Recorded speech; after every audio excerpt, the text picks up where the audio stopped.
ವನದಲ್ಲಿ ದೊರಕಲಿಲ್ಲವು ಬೇಟೆಯೇ ವನದಲ್ಲಿ ತರುವಿನಲ್ಲಿ ಸಿಕ್ಕದಾಯ್ತಿನಿ ತರುಣಿ ಕನಲಿಯೇ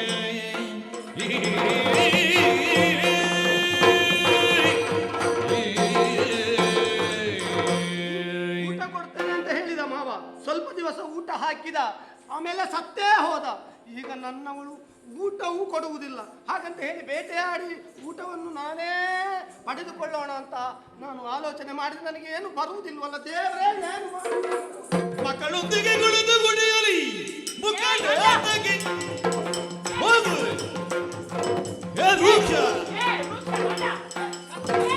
ಕಲಿಯುವುದಕ್ಕೆ ಹೋಗು ಅವರ ತಲೆ ಕೊಡೆದಿಕ್ಕೂ ಎನ್ನುತ್ತ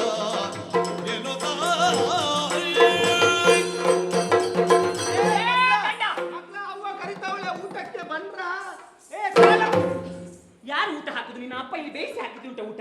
ನೀನು ನನ್ನ ಹೆಂಡತಿ. ನಾನು ಹೆಂಡತಿ ಅಂತ ಗೊತ್ತುಂಟು. ಇಲ್ಲಿ ದುಡಿದು ತರುವವರು ಯಾರು?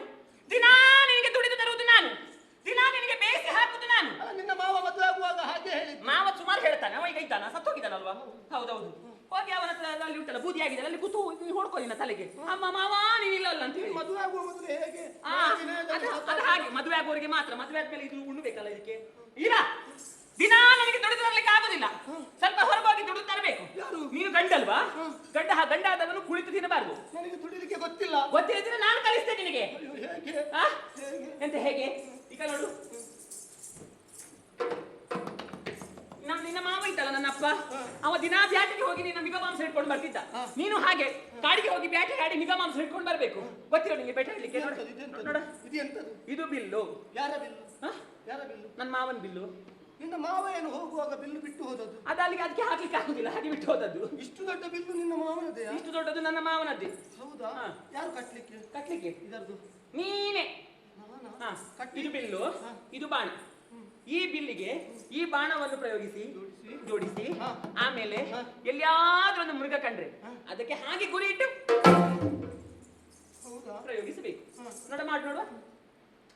ಇದು ಬಿಲ್ಲು, ಅದಲ್ಲ, ಅದು ಬಿಲ್ಲು, ಇದು ಬಾಣ. ಹೀಗೆ ಹಿಡ್ಕೋ.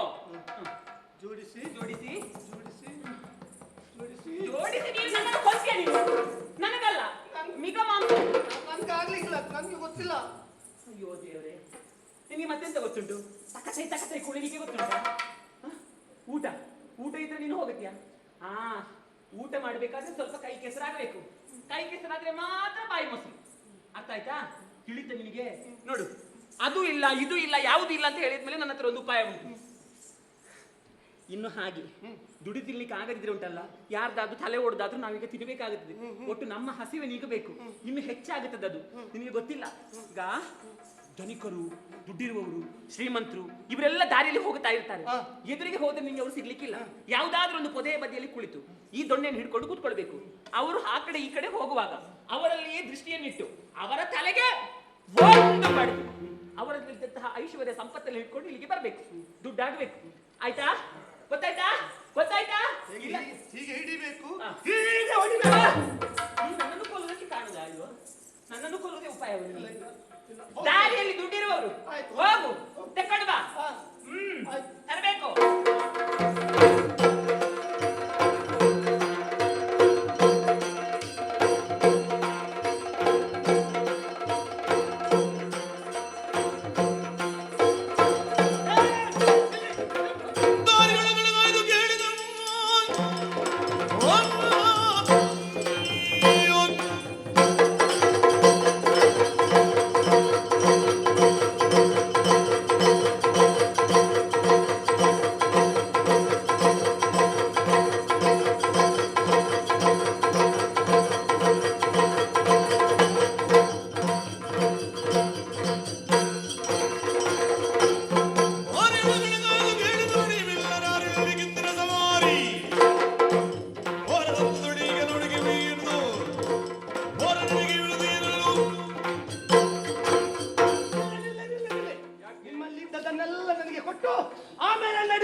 ದಂಡ ಕಮಂಡಲ ರುದ್ರಾಕ್ಷಿ ಕೃಷ್ಣಾಜಿನ ಇವುಗಳಿಂದ ನಿನಗೇನು ಲಾಭ?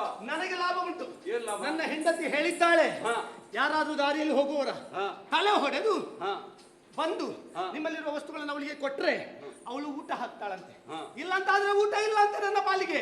ಅಯ್ಯ. ಹಾಗಾಗಿ ಕೊಡಿ ಕೊಡಿ. ಈ ದಂಡ ಕಮಂಡಗಳಿಂದ ನಿನಗೇನು ಲಾಭವಿಲ್ಲ. ಹಾ. ಕಾಣುತ್ತಿರುವ ವಸ್ತುಗಳು ಹಾ. ನಿನಗೆ ಬೇಕಾಗಿಲ್ಲ. ಅದೆಲ್ಲ ನಿನಗೆ ಬೇಡ, ನನಗೆ ಬೇಕು ಅಂತ ಹೇಳಿದಳು. ಕೊಡು. ಕೊಡುವ ಮೊದಲು ಹಾ. ನಾವೊಂದು ಪ್ರಶ್ನೆಯನ್ನು ಕೇಳುತ್ತೇವೆ. ಏನು ಪ್ರಶ್ನೆ? ಆ ಪ್ರಶ್ನೆಗೆ ಸರಿಯಾದ ಉತ್ತರ ಕೊಟ್ಟರೆ ಹಾ. ಆಮೇಲೆ ನಿನಗೆ ಹೇಳುತ್ತೇವೆ. ಸರಿಯಾದ ಪ್ರಶ್ನೆಯನ್ನು ಕೇಳು. ಹೌದೇನು? ಏನು? ನೀನು ಈ ರೀತಿ ಹಾ. ದಾರಿ ಹೋಗರ ತಲೆ ಹೊಡೆದು ಹಾ. ಅವರಿಂದ ಗಳಿಸಿದಂತ ವಸ್ತುಗಳನ್ನು ಹಾ. ನೀನೇ ಇಟ್ಟುಕೊಳ್ಳುವೆಯಾ? ಹಾ. ಅಲ್ಲ ನಿನ್ನ ಸಂಗಡಿಗರಲ್ಲಿ ಹಂಚಿಕೊಳ್ಳುವೆಯಾ? ಸಂಗಡಿಗರಿಗೆಲ್ಲ ಹಂಚಿಕೊಳ್ತೇನೆ. ಹೌದಾ? ಹೌದು. ಹಾ. ಹೆಂಡತಿ ಮಕ್ಕಳಿಗೆ ಕೊಡ್ತೇನೆ. ಹೆಂಡತಿ ಮಕ್ಕಳಿಗೆ ಕೊಡ್ತೀಯ? ಹೌದು. ನಿನ್ನ ಗಳಿಸಿದಂತ ಗಳಿಗೆಯಲ್ಲಿ ಹಾ.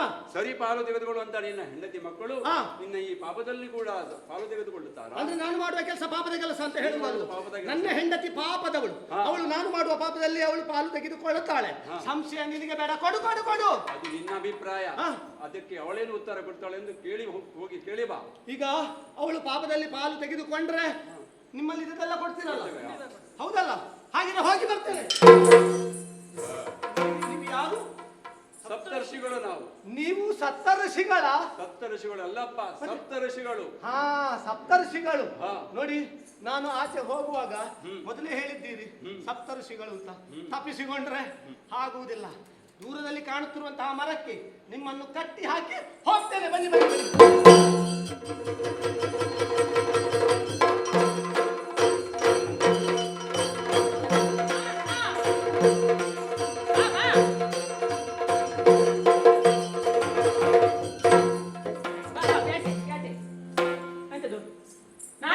ಬಾಯಲ್ಲಿಟ್ಟು ಬಾಯಲ್ಲಿ ಎಂತ ಬಾಯಲ್ಲಿಟ್ಟು? ಒಂದು ಪ್ರಶ್ನೆ. ದುಡ್ಡು ಇಟ್ಕೊಂಡು ಬರ್ಲಿಕ್ಕೆ ಹೇಳಿದ್ರು. ನಾನು ಹೋದೆ ಎಂತದು? ಕಾಡದಾರಿಯಲ್ಲಿ ಹೋಗುವಾಗ ಯಾರೋ ಸಪ್ತ ಋಷಿಗಳಂತೆ. ಸಪ್ತ ಋಷಿಗಳು ನನ್ನ ಎದುರು ಬಂದ್ರು. ಹಾ. ಅವರಲ್ಲಿ ಇದನ್ನೆಲ್ಲ ಕೊಡಿ ಅಂತ ಕೇಳಿದೆ. ಕೇಳಿದ್ರಾ? ಅವರು ಹೇಳಿದ್ರು, ನೀನು ಮಾಡುವುದು ಪಾಪದ ಕೆಲಸ. ಹಾ. ನಿನ್ನ ಹೆಂಡತಿ ನೀನು ಮಾಡುವ ಪಾಪದಲ್ಲಿ ಪಾಲು ತೆಗೆದುಕೊಳ್ಳುತ್ತಾಳ ಅಂತ ಕೇಳಿ ಬಾ ಅಂತ ಹೇಳಿದ್ರು. ನಾನು ಹೇಳಿದೆ, ನನ್ನ ಹೆಂಡತಿ ಪಾಪದವಳು, ಅವಳು ಪಾಲು ತೆಗೆದುಕೊಳ್ಳುತ್ತಾಳೆ ಅಂತ. ಹೌದಾ? ಅಲ್ಲವೇ? ನನ್ನ ಪಾಪದಲ್ಲಿ ನೀನು ಪಾಲು ತೆಗೆದುಕೊಳ್ತೀಯಲ್ಲ? ಅದಾಗುದಿಲ್ಲ. ಹೇಗದು ಪಾಲು ತಗೊಳ್ಳುದು? ಯಾಕೆ? ಶಾಸ್ತ್ರವೇ ಬೇರೆ ಉಂಟು. ಶಾಸ್ತ್ರವ? ಹಾ. ಶಾಸ್ತ್ರವನ್ನು ಯಾರಪ್ಪ ನಿನಗೆ ಬರೆದವರು? ಸರಿಯಾಗಿ ಹೇಳುತ್ತೇನೆ ನಾನು. ಹಾ. ಇದು ಹಾ. ನಾನು ಪುಣ್ಯದಿಂದ ಆರಂಭಿಸ್ತೇನೆ. ಹಾ. ಗಂಡ ಮಾಡಿದಂತಹ ಪುಣ್ಯದಲ್ಲಿ ಹೆಂಡತಿಗೆ ಪಾಲುಂಟು. ಹೆಂಡತಿ ಮಾಡಿದಂತಹ ಪುಣ್ಯದಲ್ಲಿ ಗಂಡನಿಗೆ ಪಾಲಿಲ್ಲ. ಹಾ. ಆಯ್ತಾ? ಹಾ. ಹೆಂಡತಿ ಮಾಡಿದಂತಹ ಪಾಪದಲ್ಲಿ ಗಂಡನಿಗೆ ಪಾಲುಂಟು. ಹಾ. ಗಂಡ ಮಾಡಿದಂತಹ ಪಾಪದಲ್ಲಿ ಹೆಂಡತಿಗೆ ಪಾಲು ಇಲ್ಲ ಇಲ್ಲ ಇಲ್ಲ. ಅದಾಗುದಿಲ್ಲ, ನೀನು ಪಾಲು ತೆಗೆದುಕೊಳ್ಬೇಕು. ಪಾಲು ತೆಗೆದುಕೊಳ್ಳಿಕ್ಕೆ ಆಗುದಿಲ್ಲ ಹೇಳಿದ್ದಲ್ವ ನಾನು. ನೀನು ಪಾಲು ತೆಗೆದುಕೊಳ್ಬೇಕು. ತೆಕ್ಕೊಳ್ಳುದಿಲ್ಲ ಅಂತ ಹೇಳಿದ್ದಲ್ವಾ? ತೆಗೊಳ್ಳುದಿಲ್ವಾ? ಇಲ್ಲದ್ರೆ ನೀನು ಹೋಗಬೇಕು. ನೀನು ಪಾಲು ತೆಗೆದುಕೊಳ್ಳದಿದ್ರೆ ನಾನು ಮನೆ ಬಿಟ್ಟು ಹೋಗುವುದು. ಯಾರ ಅಪ್ಪನ ಮನೆ ಅಂತ ನೀನು ಕೂತ್ಕೊಳ್ಳಿದ್ದು? ನನ್ನ ಅಪ್ಪನ ಮನೆ. ನನ್ನ ಮಾವನ ಮನೆ. ಅವ ಹೇಳಿದ್ದಾನೆ ಸಾಯುವಾಗ ಈ ಮನೆ ನಿನ್ನದು ಅಂತ. ಬೇಕಿದ್ರೆ ನೀನು ಮಕ್ಕಳನ್ನು ಹಿಡ್ಕೊಂಡು ತೊಲಗು ಮಮ ಗ್ರಹದಿಂದ. ಅಯ್ಯೋ, ಭಿಕ್ಷುಕನಾಗಿ ಬಂದು ಇಲ್ಲಿ ನಿನ್ನ ಮಾವನ ಮನೆಯಲ್ಲಿ ಕುಳಿತಿದ್ಯಾ, ಈಗ ನಿನ್ನ ಮನೆ ಅಂತ ಈಗ ಹೇಳ್ತೀಯಾ? ನನ್ನದೇ. ಹಾ? ನಿನ್ನ ಮಕ್ಕಳನ್ನು ಕರ್ಕೊಂಡು ಹೋಗು ಮನೆ ಬಿಟ್ಟು. ಇದು ಹುಟ್ಟಿಸಿ ಹಾಕಿದ್ಯಲ್ಲ ನಿನ್ನ ಮಕ್ಕಳು, ಅವರನ್ನು ಕರ್ಕೊಂಡು ಹೋಗಿ. ನೀನು ಹೆತ್ತದಲ್ವೋ? ನೀನು ಹೆತ್ತ ಆದ ಕಾರಣ ನಿನ್ನ ಮಕ್ಕಳು. ಅಲ್ಲ, ನೀನು ಹುಟ್ಟಿಸಿ ಹಾಕಿದ್ರಿಂದ ಅದು ನಿನ್ನ ಮಕ್ಕಳು. ನೀನು ಹೆತ್ತದ್ದು ಯಾಕೆ? ನೀನು ಹುಟ್ಟಿಸಿದ್ ಯಾಕೆ? ನಾನು ಹೊರಲಿಕ್ಕೆ ಹೇಳಿದ್ದೇನೆ ನಿನ್ನನ್ನು. ನಿನ್ನನ್ನು ಹುಟ್ಟಿಸ್ಲಿಕ್ಕೆ ನಾನು ಹೇಳಿದ್ದೇನೆ. ನಾನು ಹಿಡ್ಕೊಂಡು ಬಂದಿದ್ದೇನೆ ಅದನ್ನ ಮಕ್ಕಳನ್ನು. ಹೊಟ್ಟೆಯಲ್ಲಿ ಇಟ್ಟುಕೊಳ್ಬೇಕಿತ್ತು. ಹೊಟ್ಟೆಯಲ್ಲಿ ಇಟ್ಟುಕೊಳ್ಳಿಕ್ಕೆ ಆಗಿತ್ತು. ನೀನು ಎಂತ ಮಾತಾಡುದು? ಏನಾಗದೆ? ನೀನು ಸುಮ್ಮನೆ ಇರ್ತಿದ್ರೆ ನೀನು ಎಂತದೆಲ್ಲ ಭವಡ ಆಗ್ತದಂತೆ. ಹೌದಾ? ನಿನ್ನದೊಂದು ಹೊಸ ಆತು. ಗರ್ಭಪಾತ ಮಾಡಿಸ್ಬೇಕಿತ್ತು. ಯಾಕೆ? ನೀನೀಗ ಹೆಚ್ಚು ಮಾತಾಡಬೇಡ. ನೀನು ಕರ್ಕೊಂಡು ಹೋಗ್ತೇ ಇಲ್ವಾ? ನೀನು ಹೋಗದೆ ನೋಡು, ದನ ಒಂದು ಕರು ಹಾಕ್ತದೆ. ಹಾ. ಕರು ಯಾವುದ್ರ ಒಟ್ಟಿಗೆ ಹೋಗುದು? ದನದ ಒಟ್ಟಿಗೆ ಹೋಗುದಾ, ಎಮ್ಮೆ ಒಟ್ಟಿಗೆ ಹೋಗುದಾ? ದನದೊಟ್ಟಿಗೆ ಹೋಗುತ್ತದೆ. ನೀನು ದನ, ನಾನು ಎಮ್ಮೆ. ಹೋಗು ನಡಿ. ಹೌದಾ? ನೀನು ಹೋರಿಯ? ನೀನು ಹೋರಿ. ಅದೆಲ್ಲ ಮಾತಾಡ್ಬೇಡ. ಮತ್ತೆ ಇದು ಮನೆ ನನ್ನದು. ಇಲ್ಲಿ ನಾನು ಹೇಳಿದ ಹಾಗೆ ಅಲ್ಲ. ಮಕ್ಕಳನ್ನು ಹಿಡ್ಕೊಂಡು ನಡಿ. ಹೌದಾ? ನಾನು ಅಡ್ಡಿಲಿಕ್ಕೆ ನನ್ನಲ್ಲಿ ಹೇಳ್ತೀಯ? ಹಾ. ನನ್ನ ಮನೆಗೆ ಬಂದು ನನ್ನ ಅನ್ನವನ್ನು ತಿಂದು ನನ್ನ ಮನೆಯಿಂದ ನನಗೆ ಹೊರಗೆ ಹಾಕಲಿಕ್ಕೆ ನೋಡ್ತೇನೆ ನಾನು. ನಿನ್ನನ್ನು ಸುಮ್ಮನೆ ಬಿಡುದಿಲ್ಲ. ನಿನ್ನ ಕುತ್ತಿಗೆಗೆ ಕೈ ಹಾಕಿ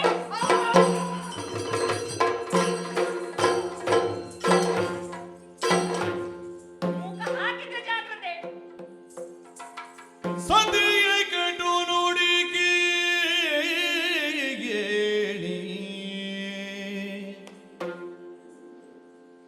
ಸತಿಯ ಕಟು ನುಡಿ ಕೇಳಿ ಮನದಲ್ಲಿ ವ್ಯತಿಸುತ್ತಲೇ ನಡಿತಂದು ವೃಕ್ಷನು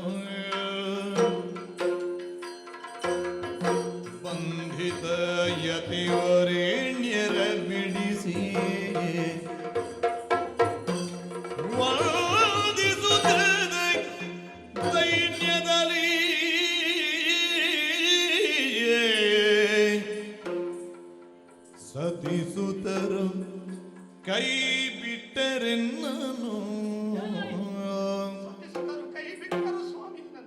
ಸತಿಸುತರು ಕೈ ಬಿಟ್ಟರೆನ್ನನು ಜೊತೆಯ ಪಾಪದ ನೆರಳ ತೊರೆದರಿ ಕ್ಷಿತಿಯುಳ್ ನಾಯಿಗಾಂಗಿ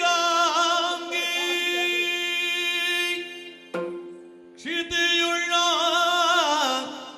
ಏಕಾಂಗಿ ಎನ್ನನು ಪೊರೆಬುದೆನನು ಸತಿಸುತರು ಕೈ ಬಿಟ್ಟರೆನ್ನನು ಯತಿವರೇಣ್ಯರಿರ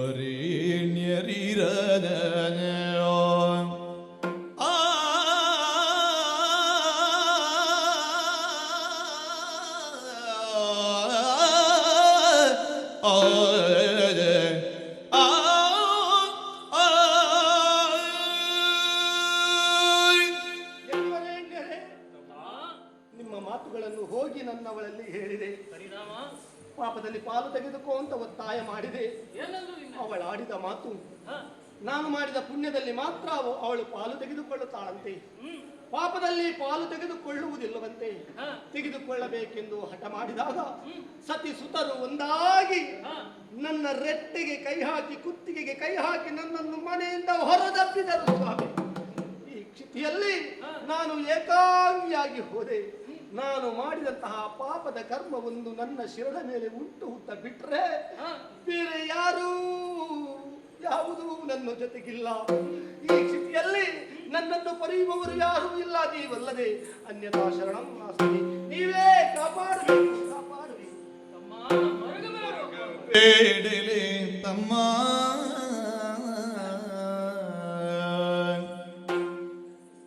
ಮರುಗಬೇಡಲೆ ತಮ್ಮ ಧರೆಯ ತರುವರ ಪಾಪ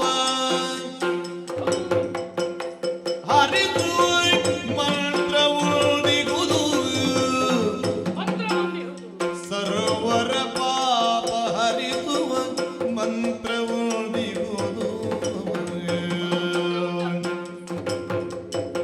ಪರಮ ಭುವನವಾದ ತಾರಕೆ ಇರನೆಂಬ ಪರಮ ಭುವನವಾದ ತಾರಕೆ ಇರುವುದಿಲ್ಲ ವರ ಮಂತ್ರ ಬರುವೀಗ ಸ್ಮರಿಸು ನೀರಾಮ ಮಂತ್ರದ ಸ್ಮರಿಸು ನೀ ರಾಮ ಮಂತ್ರ ತಮ್ಮ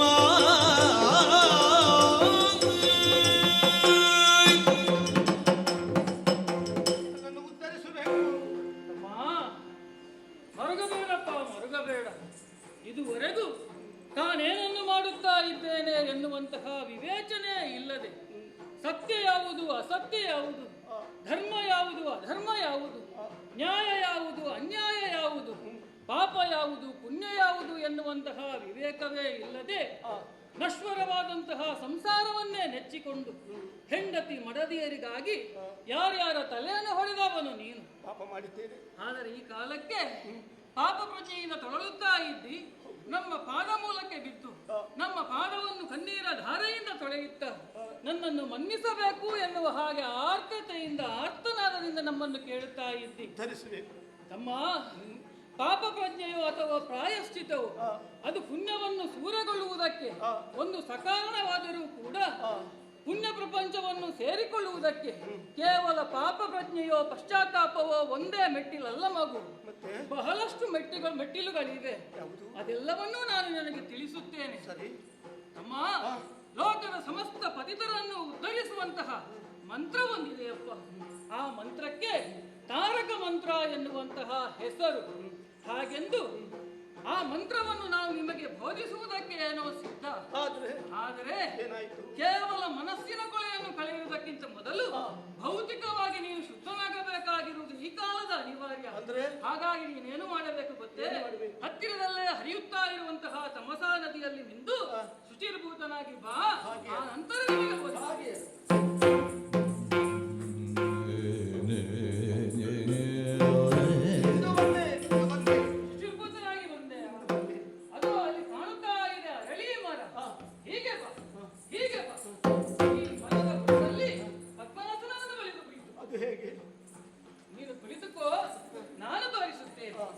ಈಗ ನಿನ್ನ ಬಲದ ಕಾಲನ್ನು ಎಡತೊಡೆಯ ಮೇಲಿಡು, ಎಡದ ಕಾಲನ್ನು ಬಲತೊಡೆಯ ಮೇಲಿಡು, ಕರಗಳನ್ನು ನಮಿಸು, ಕರಗಳನ್ನು ಜೋಡಿಸು, ಭಕ್ತಿ ಭಾವದಿಂದ ಸ್ಮರಿಸಬೇಕು. ನೀನು ನಾವು ಉಪದೇಶಿಸುವಂತಹ ತಾರಕ ಮಂತ್ರ ಏನಿದೆ ಅದನ್ನು ನಮ್ಮಂತಹ ಋಷಿಗಣವೇ ಸೃಷ್ಟಿಸಿದರಪ್ಪ.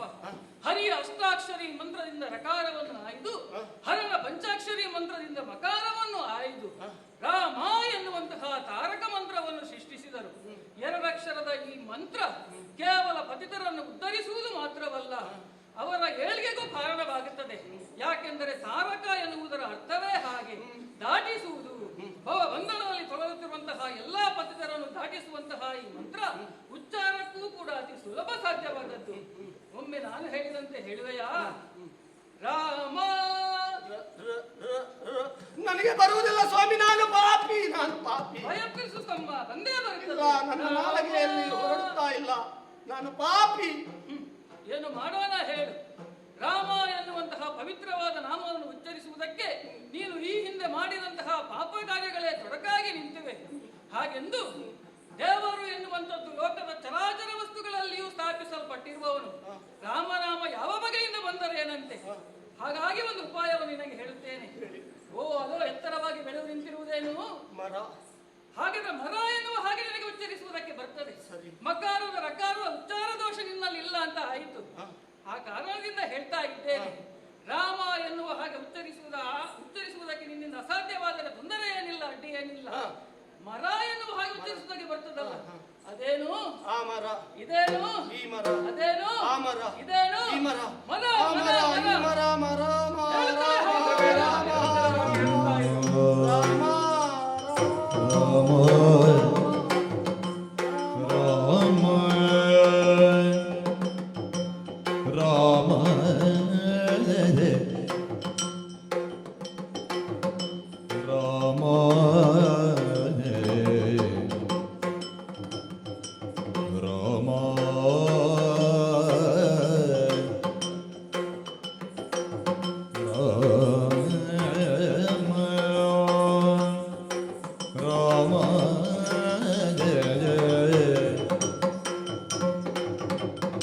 ಒಂದು ದಿನ ಋಷಿವರರು ಬಂದು ರೂಕನ ನೋಡಲಾದ ಕಂಡರು ಹುತ್ತಗಳನ್ನು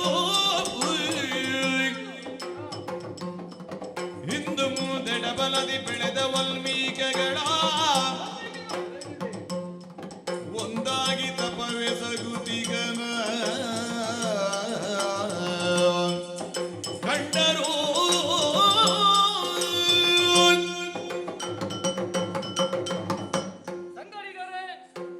ಅದೆಷ್ಟೋ ಸಂವತ್ಸರಗಳ ಹಿಂದೆ, ಅಂದರೆ ಚಾಕ್ಷುಷ ಮನ್ವಂತರದಲ್ಲಿ ನಾವೀ ಪ್ರದೇಶಕ್ಕೆ ಬಂದು ವಿಕ್ಷಿಪ್ತ ಮಾನಸನಾಗಿದ್ದಂತಹ ರುಕ್ಷನಿಗೆ ತಾರಕ ಮಂತ್ರವನ್ನು ಬೋಧಿಸಿ ಆತನನ್ನು ಧ್ಯಾನದಲ್ಲಿ ಕುಳ್ಳಿರಿಸಿದ ಜಾಗವಲ್ಲವೇ ಇದು.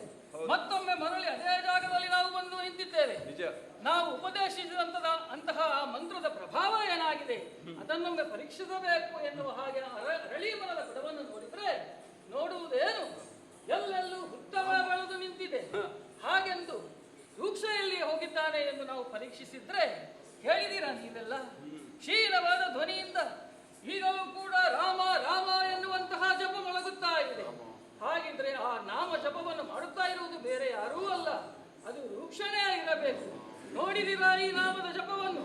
ಸುತ್ತಲೂ ಹುತ್ತವೇ ಬೆಳೆದಿದ್ದರೂ ಕೂಡ ಅದರ ಪರಿವೇ ಇಲ್ಲದಂತೆಯೇ ಜಪವನ್ನು ಮಾಡುತ್ತಾ ಇರುವ ಈತನನ್ನು ಅವ್ಯಕ್ತ ಪ್ರಪಂಚದಿಂದ ವ್ಯಕ್ತ ಪ್ರಪಂಚಕ್ಕೆ ತರಬೇಕಾಗಿದೆ.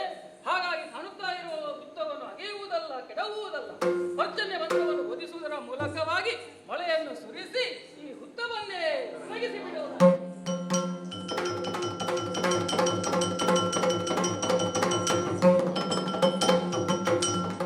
ಆದರದಿ ಪಿಡಿದತಿ ಆದರದಿ ಪಿಡಿದತಿ ಪೇಳಿದರು ನೀನಿಂದು ಮೇದಿನಿಗೆ ನವ ಮನುಜನಾದೆ ಮೇದಿನಿಗೆ ನವ ಮನುಜನಾದೆ ಮೋದದಲ್ಲಿ ವಾಲ್ಮೀಕಿ ಕರಿವೆ ನಿನ್ನ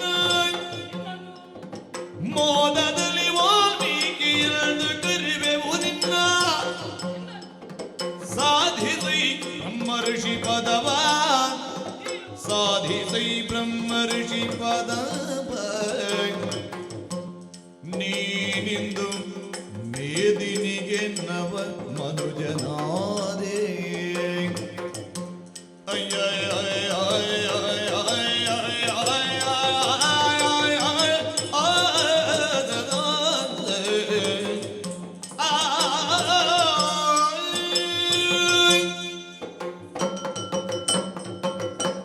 ಮಹರ್ಷಿಯೇ, ಪರ್ಜನ್ಯ ಮಂತ್ರವನ್ನು ಪಠಿಸುವುದರ ಮೂಲಕವಾಗಿ ಹುತ್ತದಲ್ಲಿ ಅಡಗಿದಂತಹ ನಿನ್ನನ್ನು ಬಾಹ್ಯ ಪ್ರಪಂಚಕ್ಕೆ ಕರೆತಂದವರು ನಾವೇ ಸಪ್ತರ್ಷಿಗಳು.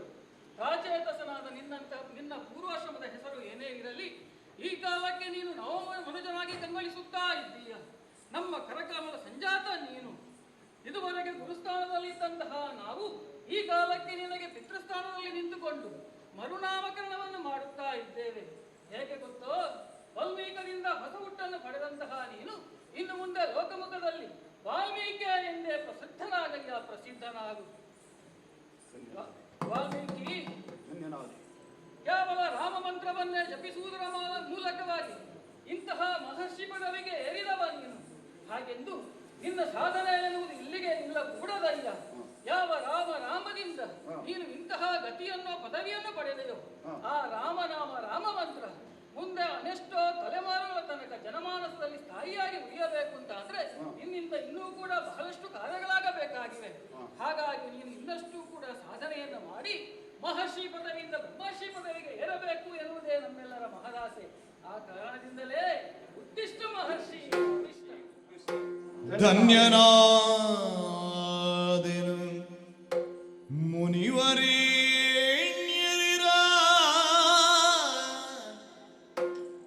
ಧನ್ಯ ನಾ ಧನ್ಯ ಧನ್ಯ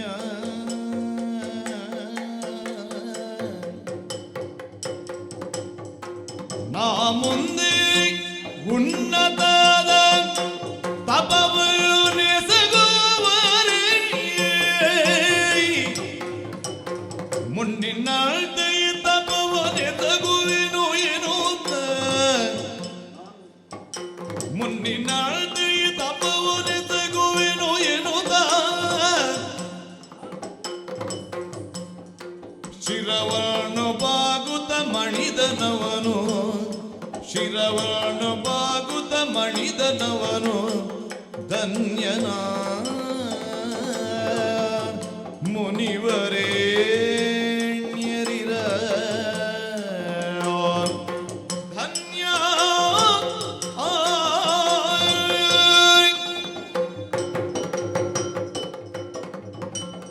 ಧನ್ಯನಾದೆ ಹೋಗಲಿ. ಧನ್ಯನಾದೆ. ಶುಭವಾಗಲಿ. ನನ್ನ ಬಹಳ ಭಾಗ್ಯರು ಆರಿಗಳೇ. ಹಾ, ನಿಮ್ಮ ದರ್ಶನದಿಂದ ಕರಸ್ಪರ್ಶನದಿಂದ ಹಾ, ಪುಳಕಿತಾನಂದ ಗಾತ್ರನಾದೆ. ಮಾತಾ ಪಿತರ ಹಾ, ವಾತ್ಸಲ್ಯದ ಸ್ಪರ್ಶ ಸುಖದ ಅನುಭೂತಿ ನನಗೆಂದು ಉಂಟಾಯಿತು. ಮಡದಿ ಮಕ್ಕಳ ಸ್ಪರ್ಶ ಸುಖವನ್ನೇ ಹಾ, ಜೀವಿತದ ಪರಮ ಆನಂದವೆಂದು ಭ್ರಮಿಸಿದ್ದಂತಹ ಕಾಲವೊಂದಿತ್ತು. ಆ ಮಾಯೆಯನ್ನು ಹರಿದೊಗೆದು ನಿಜವಾದ ನಿತ್ಯಾನಂದನವಾದದ ಅರಿವು ನನಗೆ ಮೂಡಿತು. ನಾನು ಪುರೋಗಾಮಿಯಾಗಬೇಕೆಂಬುದನ್ನೂ ತಿಳಿದುಕೊಂಡೆ. ಹಾ, ನೀವಿತ್ತಂತಹ ಸಂದೇಶ ನನಗೆ ಶಿರೋಧಾರ್ಯ. ಹಾ, ಭಗವಾನ್ ನನಗೆ ಉತ್ತಿಷ್ಟ ಮಹರ್ಷಿ ಎಂಬುದಾಗಿ ಆದೇಶಿಸಿದಂತಹ ಸೂಕ್ಷ್ಮ ಅರ್ಥವಾಯಿತು. ಹಾ, ನಾನು ಪುರೋಗಾಮಿಯಾಗುತ್ತೇನೆ. ಮರಳಿ ತಪಸ್ಸನ್ನು ಕೈಯುತ್ತೇನೆ. ಧನ್ಯನಾದೆ. ಶ್ರೇಯಸ್ಸಾಗಲಿ, ಶ್ರೇಯಸ್ಸಾಗಲಿ. ಶುಭಮಸ್ತು.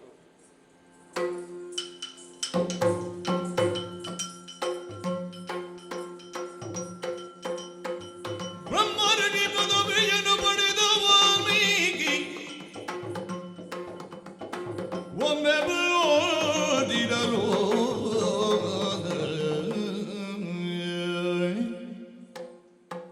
ಸಪ್ತಶಿವರ ಬ್ರಹ್ಮರ್ಷಿ ಪದವಿಯನ್ನು ಪಡೆದುಕೊಂಡಿದ್ದೇನೆ. ಪವಿತ್ರನಾಗಿದ್ದೇನೆ. ಸಪ್ತಶಿವರ ಆಶೀರ್ವಾದದಂತೆ ನಾನು ಪುರೋಗಾಮಿಯಾಗಬೇಕೆಂಬುದನ್ನು ತಿಳಿದುಕೊಂಡವರಿದ್ದೇನೆ. ಆದರೆ ಈ ದಿನ ನಾನು ಪುರೋಗಾಮಿಯಾಗಿದ್ದೇನೆ. ಅದಕ್ಕೆ ಬೇಕಾಗಿ ಪವಿತ್ರವಾದಂತಹ ತಮಸಾ ನದಿ ತೀರದಲ್ಲಿ ಪುಣ್ಯಾಶ್ರಮವೊಂದನ್ನು ನಿರ್ಮಿಸಿ ನೆಲೆಸಿದ್ದಾಯಿತು. ಭಾರದ್ವಾಜ ಸೇರಿದಂತೆ ಅನೇಕ ಋಷಿಗಳು ನನ್ನ ಶಿಷ್ಯರಾಗಿ ಸೇರಿಕೊಂಡವರಿದ್ದಾರೆ. ಹೀಗೆ ಅಧ್ಯಯನ ಅಧ್ಯಾಪನಯುಕ್ತವಾದಂತಹ ಆಧ್ಯಾತ್ಮದ ಪಥದಲ್ಲಿ ಆಶ್ರಮ ಜೀವನ ಸಾಗುತ್ತಿರುವಾಗ ಇಂದು ಸುಪ್ರಭಾತದ ಶುಭ ಮುಂಜಾನೆಯ ವೇಳೆಯಲ್ಲಿ ಮಹಾತ್ಮರಾದಂತಹ ನಾರದರು ನಮ್ಮ ಆಶ್ರಮಕ್ಕೆ ಆಗಮಿಸಿದರು. ಅವರನ್ನು ಪೂಜಿಸಿ ಸತ್ಕರಿಸಿ ಬಹುದಿನಗಳಿಂದ ನನ್ನ ಮನಸ್ಸಿನಲ್ಲಿ ಕಾಡುತ್ತಿದ್ದಂತಹ ಪ್ರಶ್ನೆಯೊಂದನ್ನು ಅವರಲ್ಲಿ ಕೇಳಿದೆ. ಈ ವರ್ತಮಾನ ಕಾಲದಲ್ಲಿ ಸಕಲ ಕಲ್ಯಾಣ ಗುಣಗಳನ್ನು ಹೊಂದಿರುವಂತಹ ಧರ್ಮ ಪ್ರಭುವಾಗಿ ರಾಷ್ಟ್ರವನ್ನು ಆಳುವ ಪುರುಷೋತ್ತಮ ಮಹತ್ವವೇ ಸಾಕಾರವೆನಿಸಿರುವ ರಾಜೇಂದ್ರನು ಯಾರಾದರೂ ಇದ್ದಾರೆ, ಇದ್ದರೆ ಅವನಾರು ಎಂಬುದೇ ನಾನು ಕೇಳಿದಂತಹ ಪ್ರಶ್ನೆ. ಅದಕ್ಕೆ ಆ ಮಹಾತ್ಮರು, ನೀನು ಹೇಳಿದ ಸಕಲ ಗುಣಗಳನ್ನು ಮೈಗೂಡಿಸಿಕೊಂಡು ಮರ್ಯಾದ ಪುರುಷೋತ್ತಮನಾದಂತಹ ಅಯೋಧ್ಯಾದೀಪನಾದಂತಹ ಶ್ರೀರಾಮಚಂದ್ರನಿದ್ದಾನೆ ಎಂಬುದಾಗಿ ಉತ್ತರಿಸಿದರು. ಅಷ್ಟೇ ಮಾತ್ರವಲ್ಲ, ಪುತ್ರಕಾಮೇಷ್ಟಿಯಿಂದ ಹಿಡಿದು ರಾವಣಾದಿಗಳ ವಧೆಯಾಗುವವರೆಗಿನ ಶ್ರೀರಾಮ ಚರಿತ್ರೆಯನ್ನು ಸಂಕ್ಷೇಪವಾಗಿ ನನ್ನಲ್ಲಿ ವಿವರಿಸಿದರು. ನನ್ನ ಜೀವನದ ಹೊಸ ಬೆಳಕನ್ನು ತೋರಿದಂತಹ ಆ ತಾರಕ ಮಂತ್ರದ ಸಾಕಾರ ಮೂರ್ತಿಯ ಕಥೆಯ ಅಕ್ಷರವೂ ನನ್ನಲ್ಲಿ ರಕ್ತಗತವಾಗಿ ನನ್ನ ಧಮನಿಗಳಲ್ಲಿ ಹರಿಯುತ್ತಿರುವಂತೆ ಅನುಭವವಾಗ್ತಾ ಇದೆ.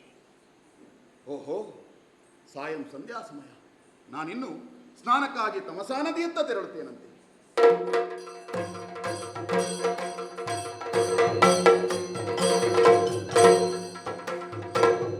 ಜಳಗೆಗಿಳಿದು ತಮಸೆಗಿಳಿದ ನಂದು ಮುನಿವರ, ಜಳಗೆಗೆಂದು ತಮಸೆಗಿಳಿದ ನಂದು ಮುನಿವರ, ಅಂದು ಮುನಿವರ ಉಳ್ಳಕಗುಳ್ಳ ಕೇಳುತ್ತಂದು ಪಕ್ಷಿಯಿಂಚರ, ಉಳ್ಳಕಗುಳ್ಳು ಕೇಳುತ್ತಂದು ಪಕ್ಷಿಯಿಂಚರ, ಅಂದು ಪಕ್ಷಿಯಿಂಚರ.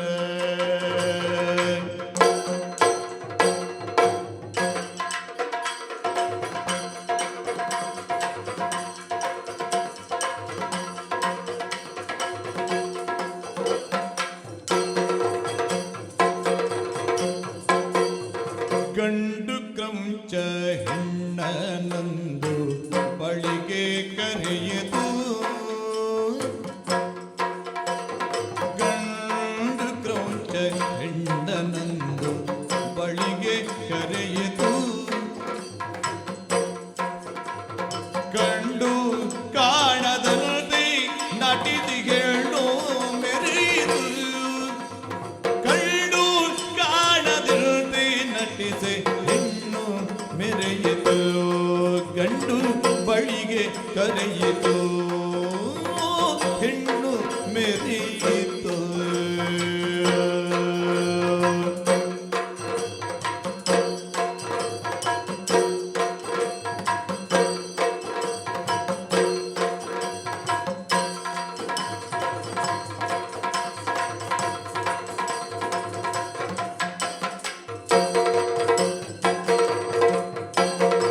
ನಿನ್ನ ತೊರೆದು ಬೇರೆ ಹೆಣ್ಣ ಬಿರುವೆ ಎನ್ನುವುದ, ನಿನ್ನ ತೊರೆದು ಬೇರೆ ಹೆಣ್ಣ ಬಿರುವೆ ಎನ್ನುವುದ,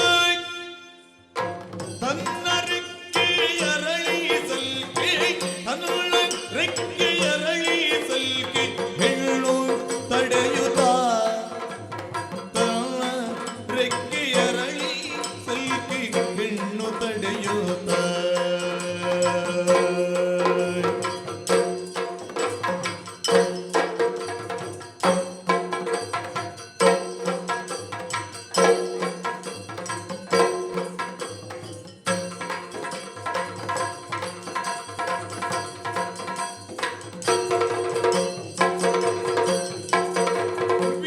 ವಿರಸವೇತಕೀಗ ಪ್ರಿಯನೇ ಅಲ್ಪ ವಿಷಯಕ್ಕೆ, ವಿರಸವೇತಕೀಗ ಪ್ರಿಯನೇ ಅಲ್ಪ ವಿಷಯಕ್ಕೆ, ಸರಸದಿಂದಲೀಗ ಬಾರೈ ಪ್ರಣಯದಾಟಕ್ಕೆ, ಸರಸದಿಂದಲೀಗ ಬಾರೈ, ಸರಸದಿಂದಲೀಗ ಬಾರೈ ಪ್ರಣಯದಾಟಕ್ಕೆ, ಈ ಅಲ್ಪ ವಿಷಯಕ್ಕೆ ಬಾರೈ ಪ್ರಣಯದಾಟಕ್ಕೆ. ಖಗಗಳಿಂತೋ ರಮಿಸುತ್ತಿರಲು ಮುನಿಪ ದೂರದಿ, ಖಗಗಳಿಂತೋ ರಮಿಸುತ್ತಿರಲು ಮುನಿಪ ದೂರದಿ, ಮುಗುಳು ನಗುತ್ತಾ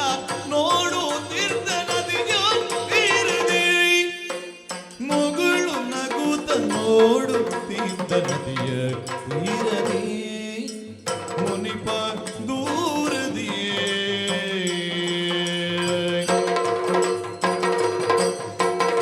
ಬಂದನಾಗ ಬೇಟೆಗೆಂದು ಕೂರಿಳುತ್ತಗ ಬಂದನಾಗ ಬೇಟೆಗೆಂದು ಕೂರಿಳುತ್ತಗ ತಂದ ಬಲೆಯ ಎಸೆದುಗಾದ ನಾಗಿರಾತಕ ತಂದ ಬಲೆಯ ಎಸೆದುಗಾದ ನಾಗಿರಾತಕ ಕಾದ ನಾಗಿರಾತಕ ಕಾದ ನಾಗಿರಾತಕ ದೂರದಲ್ಲಿ ಗಗಗಳಿರವ ದೂರದಲ್ಲಿ ಖಗಗಳಿರುವ ಕಂಡು ತೋಜದಿ ಕ್ರೂರ ಜರವ ತೆಗೆಯುತ್ತೆಸದ ಬೇಡ ರೋಜದಿ ಕ್ರೂರ ಜರವ ತೆಗೆಯುತ್ತೆಸದ ಬೇಡ ರೋಜದಿ ಎಸೆದ ಬೇಡ ರೋಜದಿ ಎಸೆದ ಬೇಡ ರೋಜದಿ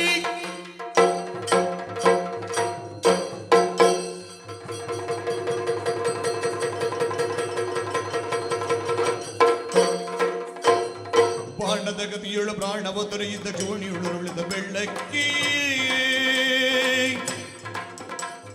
ಕಾಣುತ್ತಲದ ಧಿಕ್ಕರಿಸಿದ ದುಃಖದಿ ತಾನುಳಿಯಿತು ಬೆನ್ನಳುವಕ್ಕೆ ತಾನುಳಿಯಿತು ಬೆನ್ನಳುವಕ್ಕೆ ತಾನುಳಿಯಿತು ಬೆನ್ನಳುವಕ್ಕೆ ಗತಿಗನು ತಾಪ ಖಂಡಿಸಲರಿಯದ ಕರುಣೆಯೊಳ ಮುನಿ ಮನ್ನನ ಮರೆತಿದ್ದರು ಶಾಪ ಮನ್ನನ ಮರೆಯಿದ್ದರು ಶಾಪ ಮನ್ನನ ಮರೆಯಿದ್ದನು ಶಾಪ प्रतिष्ठां त्वमगम शाश्वती समाः यत्क्रौचमिथुनादेकममुदीकाममोहितो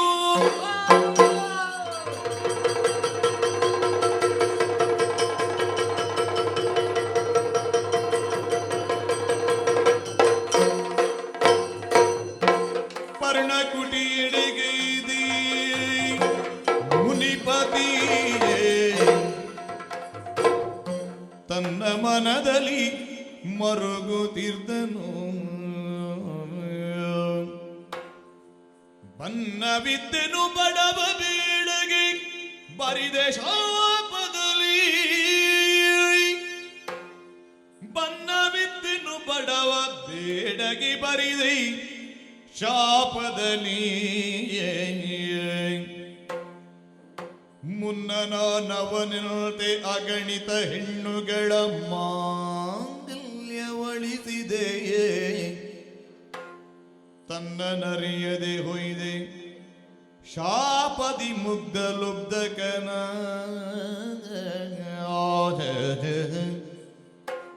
ರಮ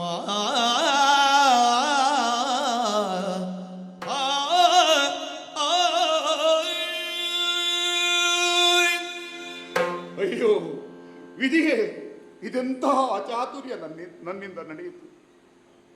ಸಂಧ್ಯಾ ವಂದನೆಗೆಂದು ತಮಸೆಯಲ್ಲಿ ಸ್ನಾನವನ್ನು ಮಾಡುತ್ತಿದ್ದವ ನಾನು. ಗಂಡು ಹೆಣ್ಣು ಕ್ರೌಂಚ ಪಕ್ಷಿಗಳ ಪ್ರಣಯ ಶೃಂಗಾರ ದೃಶ್ಯವನ್ನು ಕಂಡು ಮೈಮರೆತವ. ಆ ಹೊತ್ತಿಗಾಗಲೇ ಲುಬ್ಧಕನಾದಂತಹ ಬೇಡನೊಬ್ಬ ಗಂಡು ಹಕ್ಕಿಯನ್ನು ಹೊಡೆದುರುಳಿಸಿದ. ವಿರಹ ತಪ್ತವಾದಂತಹ ಹೆಣ್ಣು ಹಕ್ಕಿಯ ದುಃಖದ ಚೀರಾಟವನ್ನು ಕಂಡು ಅನುಕಂಪದಿಂದ ಬೇಡನ ಮೇಲೆ ಮುನಿಸು ಹುಟ್ಟಿತು. ಅದೇ ಶಾಪವಾಕ್ಯವಾಗಿ ಹೊರಹೊಮ್ಮಿತು. ಎಲೆ ಬೇಡನೇ, ಕ್ರೌಂಚ ಪಕ್ಷಿಗಳಲ್ಲಿ ಗಂಡು ಹಕ್ಕಿಯನ್ನು ಮೈಥುನ ಸ್ಥಿತಿಯಲ್ಲೇ ಇರುವಾಗಲೇ ಕೊಂದಂತಹ ನಿರ್ದಯಿ, ನೀನಿನ್ನು ಅನತಿಕಾಲದಲ್ಲೇ ಸತ್ತು ಹೋಗು ಎಂಬರ್ಥದ ಶಾಪವಾಕ್ಯವದು. ಮರಳಿ ನಾನು ಪರ್ಣಕುಟೀರವನ್ನು ಸೇರಿಕೊಂಡ ಬಳಿಕ ನಾನು ದುಡುಕಿದೆನಲ್ಲ ಎಂದನಿಸಿತು ನನಗೆ. ಬಡವ ಬೇಡನ ವೃತ್ತಿ ಧರ್ಮವನ್ನು ಆಚರಿಸುತ್ತಿದ್ದವನನ್ನು ಬರಿದೇ ಶಪಿಸಿದೆನಲ್ಲ. ಆ ನೈತಿಕವಾದಂತಹ ಅಧಿಕಾರವಾದರೂ ನನಗೆಲ್ಲಿದೆ? ಪೂರ್ವಾಶ್ರಮದಲ್ಲಿ ನಾನು ವ್ಯಾಧ ವೃತ್ತಿಯಿಂದಲೂ ಕ್ರೂರ ಪ್ರವೃತ್ತಿಯಿಂದಲೂ ಅದೆಷ್ಟೋ ದಾರಿ ಹೋಕರ ತಲೆ ಹೊಡೆದು ಆ ಹಿಂಸೆಯಲ್ಲೇ ರಂಜನೆಯನ್ನು ಕಾಣುತ್ತಿದ್ದವ. ಅದೆಷ್ಟೋ ಹೆಣ್ಮಕ್ಕಳು ನನ್ನಿಂದಲಾಗಿ ತಮ್ಮ ಮಾಂಗಲ್ಯವನ್ನೇ ಕಳೆದುಕೊಂಡವರಿದ್ದಾರೋ ಲೆಕ್ಕವಿಟ್ಟವರು ಯಾರು? ಒಂದು ಹಕ್ಕಿಯ ಮೇಲಿನ ಅನುಕಂಪದಿಂದ ಒಬ್ಬಾತ ಮುಗ್ಧ ಬೇಡನ ಸಂಸಾರ ಜೀವನದ ದಿಕ್ಕನ್ನೇ ಬದಲಾಯಿಸಿದೆನಲ್ಲ. ಬ್ರಹ್ಮ ಋಷಿಯಾಗಿ ಬ್ರಹ್ಮಜ್ಞಾನಿಯಾಗಿ ಅಜ್ಞಾನಿಯಂತೆ ವರ್ತಿಸಿದ್ದೇನಲ್ಲ. ಅದರಲ್ಲೂ ವಿಚಿತ್ರವೆಂದರೆ ನಾನಿತ್ತಂತಹ ಶಾಪವಾಕ್ಯವು ಕವಿತಾ ರೂಪವನ್ನು ತಾಳಿ ಛಂದೋಬದ್ಧವಾದಂತಹ ಶ್ಲೋಕ ರೂಪದಿಂದ ಹೊರಹೊಮ್ಮಿದ್ದು. ಯಾರಾದರೂ ಶಪಿಸುವಾಗ ಕಾವ್ಯ ಭಾಷೆಯನ್ನು ಬಳಸುವುದುಂಟೆ? ಅಯ್ಯೋ ವಿಧಿಯೇ, ನನ್ನ ಈ ಸಮಸ್ಯೆಗಳಿಗೆ ಉತ್ತರಿಸುವವರಾದರು ಯಾರು? ಯಾರು? ಧರೆಗೆ ವಾಣಿಲೋಲನೈತರೆ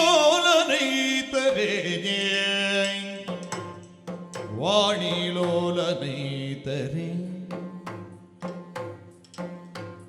ವಂದಿಸುತ್ತ ವಾಲ್ಮೀಕಿ ಕೇಳುವಾಣಿಲೋಲ ಕೂಳವ್ಯಾಧನ ಕೃತ್ಯ ತಾಳದುರಿ ಚಪಿಸಿದೆನು ಮನದಿ ಬೆಳಲಿನ ಶಾಪವಾಗಿ ಕವಿತೆಯ ರೂಪ ತಾಳಿ ಉರ ಬರ್ದಿತೈ ಮುಖದಿಯೇ ಕೇಳುವಾಣಿ ಲೋಲ ಕುಳವ್ಯಾಧನ ಕೃತ್ಯ ವಾಣಿ ಲೋಲ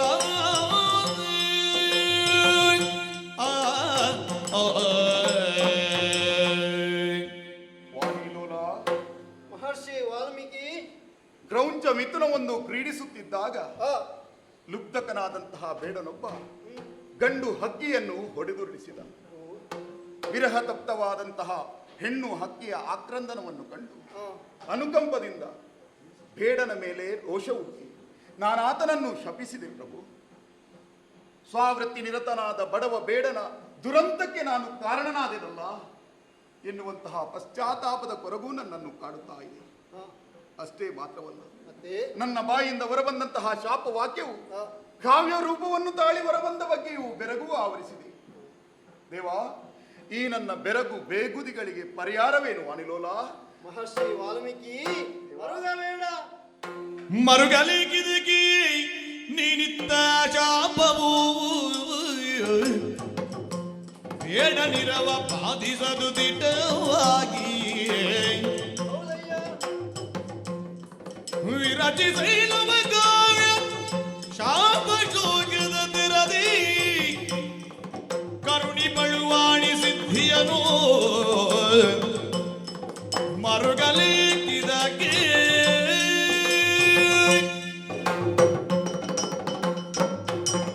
ಮಹರ್ಷಿ ವಾಲ್ಮೀಕಿ ವಿಧಾತ ತನ್ನಿಂದ ಅಪರಾಧವಾಯಿತೆಂಬುದಾಗಿ ವಿಧ ವಿಧವಾಗಿ ಚಿಂತಿಸುತ್ತಾ ಇದ್ದಿ. ಹಾ, ಲೌಕಿಕ ವ್ಯವಹಾರಗಳೆಲ್ಲವೂ ದೈವ ಪ್ರೇರಿತವಾಗಿ ಹಾ. ನಡೆಯುತ್ತದೆ ಎಂಬುದನ್ನು, ಸಂಬಂಧಗಳೆಲ್ಲವೂ ವ್ಯವಹಾರವಾಗಿ ನಡೆಯುತ್ತದೆ ಎಂಬುದನ್ನು ಕೇವಲ ದೈವನಿತ್ಯ ಎಂಬುದಾಗಿ ನೀನು ತಿಳಿಯಬೇಕಾಗಿದೆ. ಹಾ, ಪಕ್ಷಿಗಳ ಮೈಥುನ ಹಾ. ನೀನದನ್ನು ಮೆಚ್ಚಿದ್ದು, ಹ್ಮ್. ಬೇಡನಿಂದ ಕ್ರೌಂಚ ಪಕ್ಷಿಯ ವಧೆ, ಹ್ಮ್. ನೀನಿತ್ತಂತಹ ಶಾಪ ಹಾ. ಎಲ್ಲವೂ ವಿಧಿನಿರ್ಣಯದಂತೆ ನಡೆದು ಹೋಗಿದೆ. ಹಾ.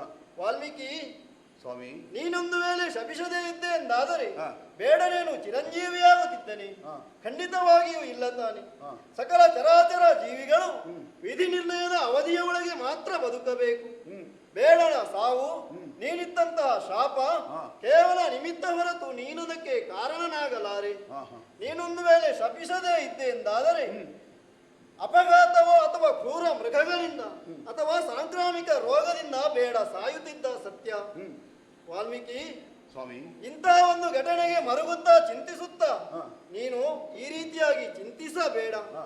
ನಿನ್ನ ಬಾಯಿಂದ ಶೋಕಪೂರಿತವಾದಂತಹ ಮಾತು ಹಾ. ಕವಿತಾ ಶ್ಲೋಕವಾಗಿ ಕಾವ್ಯರೂಪಕವಾಗಿ ವಾಗ್ದೇವಿಯ ವರಪ್ರಸಾದದಿಂದಲೇ ಹುಟ್ಟಿದಂತಹ ನಿನ್ನಿಂದ ಇನ್ನು ಮುಂದಕ್ಕೆ ಮಹಾಕಾವ್ಯವೊಂದು ರಚನೆಯಾಗಬೇಕಾಗಿದೆ. ಆ ಮಹಾಕಾವ್ಯವು ವಾಗ್ಮೇಯ ಪ್ರಪಂಚಕ್ಕೆ ಪಸರಿಸಬೇಕಾಗಿದೆ. ವಾಲ್ಮೀಕಿ, ದೇವಾ, ವಾಲ್ಮೀಕಿ, ನನ್ನಿಂದ ಮಹಾಕಾವ್ಯ, ಹೌದು. ಆ ಕುರಿತಾದಂತಹ ಪೂರ್ವ ಪರಿಶ್ರಮ, ಕವಿತಾಶಕ್ತಿ, ಛಂದಸ್ಸು, ಅಲಂಕಾರಾದಿ ಪರಿಜ್ಞಾನ ಆ, ಯಾವುದೂ ಇಲ್ಲದೆ ನನ್ನಿಂದ ಆ ಕಾವ್ಯ ಸಾಧ್ಯವೇ ದೇವಾ? ವಾಲ್ಮೀಕಿ, ದೇವ. ಇದಕ್ಕಾಗಿ ಮರುಗಬೇಡ, ತಡವರಿಸಬೇಡ. ಹಾ. ಸರಸ್ವತಿಯ ಪೂರ್ಣಾನುಗ್ರಹ ಹಾ. ನಿನ್ನ ಮೇಲಾಗಿದೆ ಎನ್ನುವುದಕ್ಕೆ ಬೇಡ ನಿನ್ಗೆ ನೀನಿತ್ತಂತಹ ಶಾಪ, ಆ ಶಾಪವಾಕ್ಯವು ಕವಿತಾ ವಾಕ್ಯವಾಗಿ ಹೊರಹೊಮ್ಮಿದ್ದೇ ನಿದರ್ಶನ. ಹಾ. ಅನುಷ್ಠುಪ್ ಎಂಬ ಛಂದಸ್ಸೇ ಹಾ. ನಿನ್ನ ಕಾವ್ಯಕ್ಕೆ ಛಂದಸ್ಸಾಗುತ್ತದೆ ಮಗನೇ. ವಿಧಾತ, ಶಾರದಾಂಬೆಯ ಸಂಕಲ್ಪದಿಂದ ಹುಟ್ಟಿಕೊಂಡವನು ನಾನಾದರೆ ಹೌದು. ಆ ದೇವಿಯ ಪೂರ್ಣ ಅನುಗ್ರಹ ನನ್ನ ಮೇಲಿರುವುದಾದರೆ ಆ, ನಿನ್ನ ನಿರ್ದೇಶನದಂತೆ ಆ, ವಾಣಿದೇವಿಯ ಕೈಂಕರ್ಯದಲ್ಲಿ ತೊಡಗಿಸಿಕೊಳ್ಳುವಂತಹ ಧೈರ್ಯವನ್ನು ಮಾಡಬಲ್ಲೆ. ಆ. ಆದರೆ ಏನು? ಭಗವತ್ ಪ್ರೇರಣೆಯಿಂದ ರೂಪದಳೆವ ಆ ಕಾವ್ಯಕ್ಕೆ ಹಾ. ಸುಯೋಗ್ಯವಾದಂತಹ ವಸ್ತು ಯಾವುದೆಂದು ತಿಳಿಯದಾಗಿದೆ ದೇವ. ಬ್ರಹ್ಮಶ್ರೀ ವಾಲ್ಮೀಕಿ, ವಿಧಾತ ಕಾವ್ಯ ವಸ್ತುವು ಈಗಾಗಲೇ ನಿನ್ನ ಚಿತ್ತವಿದ್ಯೆಯಲ್ಲಿ ಮುದ್ರಿತವಾಗಿದೆ. ಹಾ. ನಾರದ ಪ್ರಣೀತ ಶ್ರೀರಾಮಚರಿತ್ರೆಯೇ ನಿನ್ನ ಕಾವ್ಯ ವಸ್ತು. ಹಾ. ಪ್ರಭು ಶ್ರೀರಾಮಚಂದ್ರನೇ ನಿನ್ನ ಕಾವ್ಯ ನಾಯಕ. ಹಾ. ಕರೆದ ಕಲಾಕುಂಚದಿಂದ ಹಾ. ಕಾವ್ಯ ವಸ್ತುವನ್ನು ಕಾವ್ಯ ರೂಪದಲ್ಲಿ ಹೊರಹೊಮ್ಮಿ ಇನ್ನು ಮುಂದಕ್ಕೆ ಆದಿಕವಿ ಎಂದೆನಿಸಿ ಯಶೋವಂತನಾಗು. ಶುಭಮಸ್ತು, ಶುಭಮಸ್ತು, ಶುಭಮಸ್ತು. ಶುಭಸ್ಯ ಶೀಘ್ರಂ. ಬ್ರಹ್ಮ ಸಾಕ್ಷಾತ್ಕಾರವಾದ ಈ ಮುಹೂರ್ತವೇ ವಾಣಿದೇವಿಯ ಪೂರ್ಣ ಅನುಗ್ರಹಕ್ಕೆ ಪಾತ್ರನಾದಂತಹ ನನಗೆ ಘನಕಾವ್ಯದ ರಚನೆಗೆ ಶುಭ ಮುಹೂರ್ತ. ಮೊದಲಾಗಿ ಆದಿಪೂಜ್ಯನು ವಿಘ್ನ ನಿವಾರಕನಾದಂತಹ ವಿನಾಯಕನಿಗೆ ಮಾನಸ ಪ್ರಾರ್ಥನೆಯನ್ನು ಸಲ್ಲಿಸಿ ನನ್ನನ್ನು ನಾನು ಘನಕಾವ್ಯದ ರಚನೆಯಲ್ಲಿ ತೊಡಗಿಸಿಕೊಳ್ಳುತ್ತೇನಂತೆ.